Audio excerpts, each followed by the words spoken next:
Hello everyone. Today I'm doing an unboxing for my Tag Heuer um, Grand Carrera Calibre 8. It's a GMT watch. It's a second-hand watch, not a brand new one. Bought it from a dealer in Wellington, New Zealand. So without further drama, let's unbox the watch. Yes. So comes in a normal box. So I bought this with swapping with some other watches in my collection, a Mont Blanc and another watch as well. So it was quite a good deal for me. So I thought like, all right, let's switch, try a tag, why not? So let's get inside. It's a normal box. It's a tag fires, all the paperwork and essential stuff. Yeah, let's keep it apart. And that's the watch. Yeah. Um, so yeah, it's a really nice looking watch. I I find it really good. Size for my wrist. I got a very broad wrist, so it fits my size. Um, so that's the watch. Yeah. It has apologies, the camera is not focusing. It has a grand date in the middle, chronometer on the underneath of the 6 o'clock, just about the 6 o'clock, and yeah, it's a quite neat watch. I mean, it's in good condition, so I thought like, okay, let's go for it. Yeah, so this one, I think this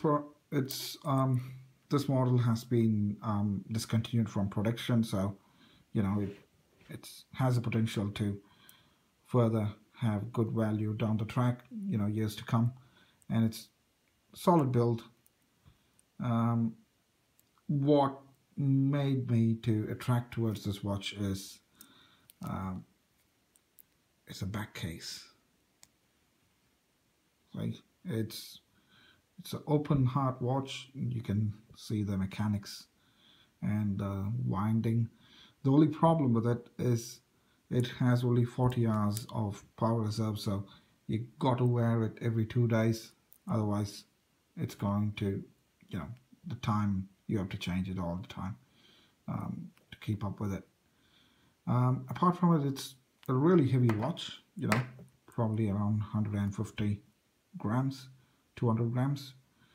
And yeah, and it's what I would recommend is, people who pretty much like me who would like to have an own Swiss made watch, reputable one like a Tag or Omega or Mont Blanc or any kind of watches in that range. I'm not talking about Rolex, and even the Rolex if you want to.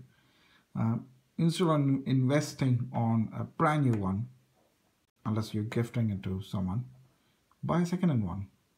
It's always good to go that way if you don't have too much of disposable income, and build your collection from there. You would, after buying a second-hand watch, you would know how to care for it, how to look after it. You would make a couple of mistakes in the beginning, and then you would know how the market is, which watch to buy, whether it's going to retain its value down the track, whether it's going to be an investment, especially Rolex's, Tag doesn't hold that much value, but still Grand Carrera is a is a model which retains its value because of its make, and it's this is I have no idea how to look into the GMT aspects of it.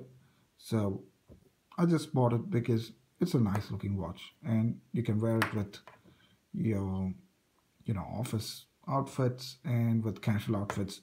People will notice it because it's a very big dial and it sits solidly in your hand very nicely. The lugs are quite, it sits on the wrist perfectly.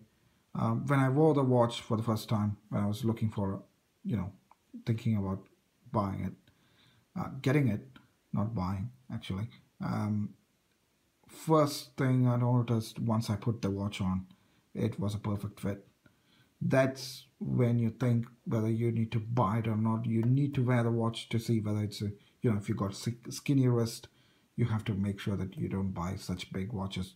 Just a 30 millimeter or 40 millimeter diameter watch would be appropriate. Um, so that's the unboxing of um, my tag Heuer. So yeah, what do you think about the video? Say in comments. I'll try to come up with more videos about my watch collection.